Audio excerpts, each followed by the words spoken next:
Let's talk about all this together with RBC's Helima Croft, also CNBC contributor, coming out to the office. And we appreciate you on set because it's a huge story. And I honestly, for the life of me, I don't know why it's not getting more national, not business, but national media attention. Ukraine going deeper into Russia than they ever have. How big of a deal is this? I mean, this was the longest range drone attack we've seen since January. We've had 14 refineries hit, more than 13% of refining capacity offline. Ukraine is essentially saying, if we're not getting the money and not getting the weapons from the United States, we're going to go after Russian oil because we're going to try to defund this ATM for the war machine. I could make the bull and the bear case. When you first talk about attacks, and we all want to see Putin get his tail kicked and all this stuff, you would think, oh, this is bullish, meaning prices are going to go up. But I could also see a situation, Helima, where if you can't refine, you push more crude onto the market. You got a lot of oil just sitting around. So this is the interesting question. Will the Ukrainians start going after export infrastructure? That would spike prices. And it's clearly in range. Like, you look at the export facilities, they are adjacent to many of these terminals. So it's a targeting choice they're making for now.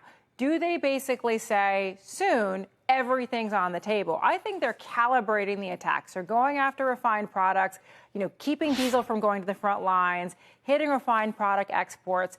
But the question is, if they believe that they have a window of opportunity that may be closing if Trump is elected, do you need to change the tide in the war now? Yeah, this is the U.S. and ally strategy in World War II, by the way. I mean, my grandfather would tell me stories about how there were just tanks and planes that couldn't run because we had blown up all the German refineries and the war machine just shut down. I could see prices, to your point, going down in oil if they continue, because to your point, that oil has to go somewhere.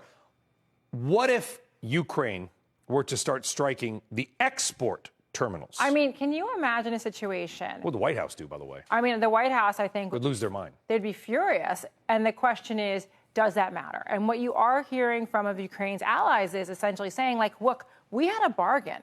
We said we would not go after oil exports. We would not target the energy infrastructure, but you would give us money and weapons. And so the question is, does that bill that is stuck in Congress, does Mike Johnson move that bill? Do we get a vote on it? Do we get the aid? And Ukraine says, okay, we'll back down.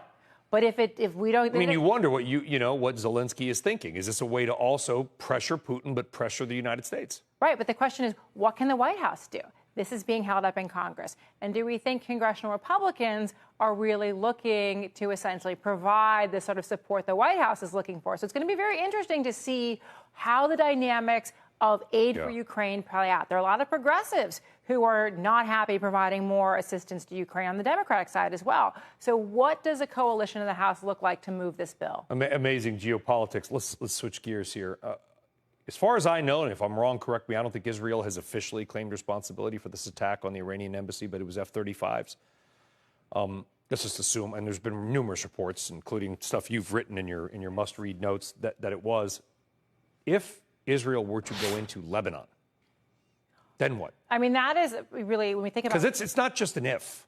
No. It's almost leaning toward a when. I mean, Israeli officials have indicated that unless Hezbollah pulls back from the border and basically complies with the UN resolution that ended the war in 2006, that they're going in to move Hezbollah back from the border. There are 80,000 IDPs in Israel that are not returning home. And so they're basically saying, like, we need to provide a safe zone for people to go into the north of the country. So the Israelis have been pretty clear that if Lebanon, if Hezbollah stays in their positions, they're going in. And there's some question about whether some of the attacks that we've seen in Syria are laying the groundwork for that. Syria is the weapons highway that connects Iran to Lebanon. But as we know, and as you've written about, Iran sanctions they've not been going well. They've been adding tens of billions of dollars to their available foreign currency reserves, which allows them to fund the war machines, the Houthi rebels, et cetera. Stories of funding the war machine. It's kind of amazing, isn't it?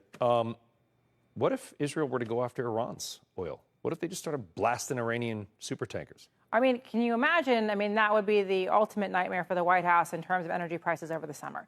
I mean, I think the more interesting question is everyone talks about the Iranian response.